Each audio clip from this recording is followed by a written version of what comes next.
روایت نمبر 783،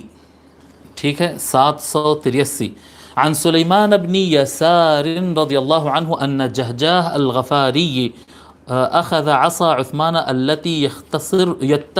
يتخصر بها فكسرها على ركبته، ٹھیک ہے۔ اب یہاں پر دو راوی ہے، ایک تابعی ہے جن کا نام ہے سلیمان، ان کا نام لکھ لیجئے، سلیمان بن یسار، سلیمان بن یسار الہلالی، سلیمان بن یسار الہلالی، یہ ام المؤمنین میمونہ بنت الحارث، ام المؤمنین میمونہ جو حضور صلی اللہ علیہ وآلہ وسلم کی وائف ہے، ہماری ماں ہے، ام المؤمنین میمونہ بنت حارث رضی اللہ عنہا کے خادم تھے، یہ ان کے خادم تھے، تابعی ہیں، اور آپ کا سلیمان بن یسار کا انتقال 107 ہجری کو ہوا، 107 ہجری، اور یہ روایت کرتے ہیں حضرت جہجاہ بن مسعود الغفاری سے، آپ کا نام لکھ لیجئے، جہجاہ الغفاری جو لکھے نا یہاں پر، تو وہ روایت ہے کہ ان راوی کا نام ہے، صحابی کا نام ہے جہجاہ بن مسعود، جہجاہ بن مسعود الغفاری، یہ اسلام قبول کرنے کے بعد پہلی جنگ جس میں شریک رہے، یہ غزوۃ المریسیع کہتے ہیں یا غزوہ بنو مصطلق کہتے ہیں اسے، 5 ہجری کو یہ حضور صلی اللہ علیہ وآلہ وسلم کے ساتھ جہاد میں شامل رہے، 6 ہجری کو صلح حدیبیہ میں بھی شامل رہے، یعنی بیعت الرضوان والوں میں سے تھے، رضوانی صحابہ میں سے تھے یہ،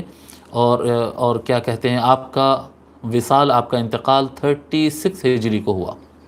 36 ہجری کو حضرت جہجاہ بن مسعود الغفاری رضی اللہ تعالی عنہ کا انتقال ہوا۔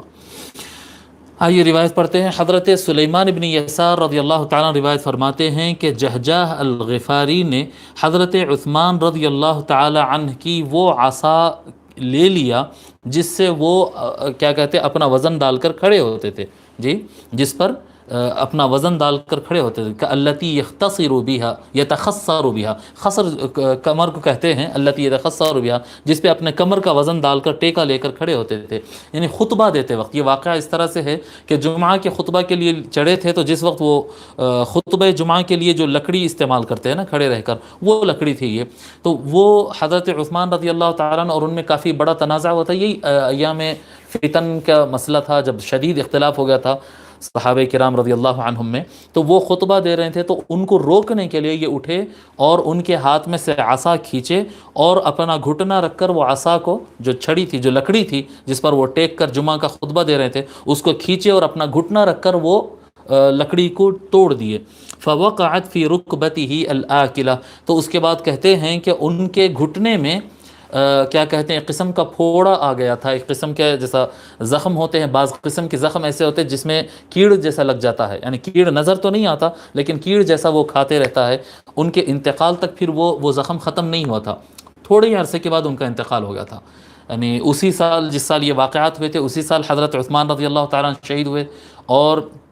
یہ اس کے فوراً بعد سمجھیے within 1 year، 1 سال بھی پورا نہیں ہوا تھا، حضرت جہجاہ الغفاری رضی اللہ تعالیٰ عنہ کا انتقال ہو گیا۔ تو یہ اس کے بارے میں شراح حدیث یہ بھی لکھے ہیں کہ حضرت جہجاہ کو یہ بات معلوم نہیں تھی، انہوں نے حضرت عثمان غنی رضی اللہ عنہ کی لکڑی سمجھ کر وہ ان کو روکنے کے لیے اٹھ کر ان کے ہاتھ میں سے کھینچ کر وہ گھٹنا رکھ کر توڑ دیے تھے، لیکن بعد میں چلا تھا یہ جو زخم ان کے پیر میں آ گیا تھا، بعد میں ان کو پتہ چلا تھا کہ یہ جو عصا تھا یہ اصل میں حضرت عثمان رضی اللہ عنہ کا نہیں تھا، بلکہ یہ عصا حضور صلی اللہ علیہ وآلہ وسلم کا تھا، جس کو ان کے بعد